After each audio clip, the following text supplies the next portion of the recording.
Saudara-saudari yang terkasih di dalam Kristus, selamat pagi. Salam jumpa lagi dalam Sabda Siap Saji, Selasa 18 Maret 2025, hari biasa pekan kedua Prapaskah.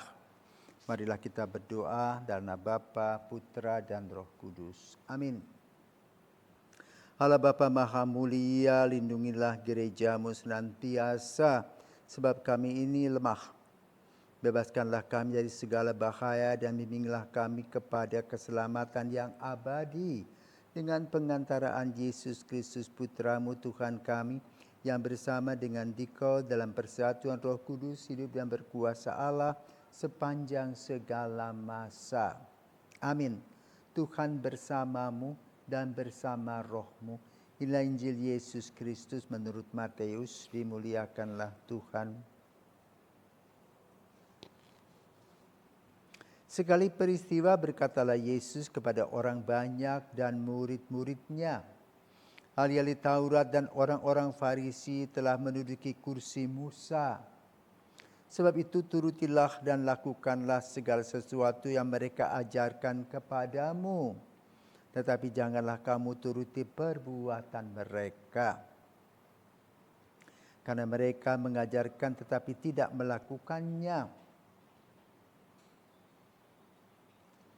Mereka mengingat-ingat beban orang, tetapi mereka sendiri tidak mau menyentuhnya. Semua pekerjaan yang mereka lakukan hanya dimaksud supaya dilihat orang. Mereka memakai tali sembahyang yang lebar dan jubah yang panjang. Mereka suka duduk di tempat terhormat dalam perjamuan dan di tempat terdepan di rumah ibadat. Mereka suka menerima penghormatan di pasar dan suka dipanggil Rabi. Tetapi kamu janganlah suka disebut Rabi, karena hanya satulah Rabimu dan kamu semua adalah saudara. Dan janganlah kamu menyebut siapapun Bapa di bumi ini, karena hanya satulah Bapamu, yaitu Dia yang di surga. Janganlah pula kamu disebut pemimpin, karena hanya satu pemimpinmu, yaitu Kristus. Siapa yang terbesar di antara kamu, hendaklah ia menjadi pelayanmu. Barang siapa meninggikan diri akan direndahkan, dan barang siapa merendahkan diri akan ditinggikan. Demikianlah sabda Tuhan, terpujilah Kristus. Saudaraku terkasih, selamat pagi. Saya mau tanya, apakah pernah kita naik kereta api?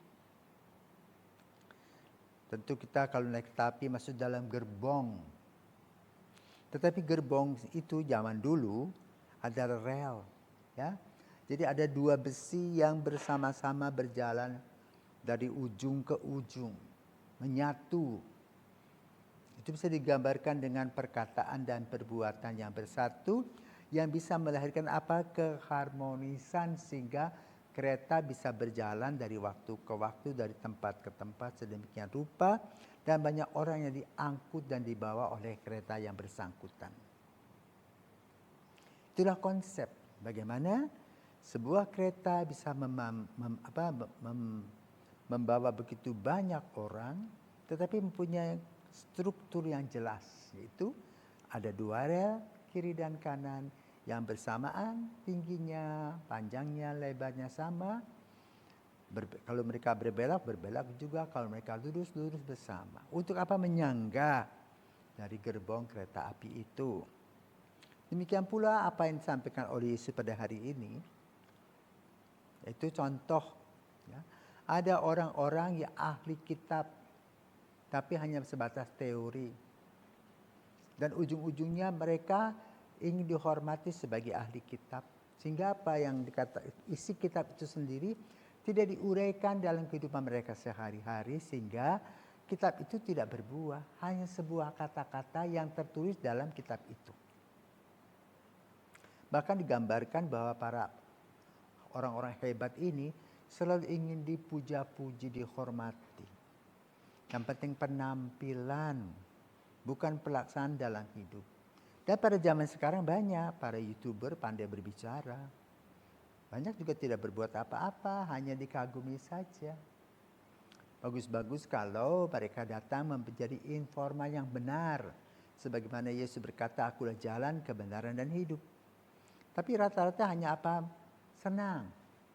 Menyenangkan hati orang untuk mendapatkan uang dan ketenaran.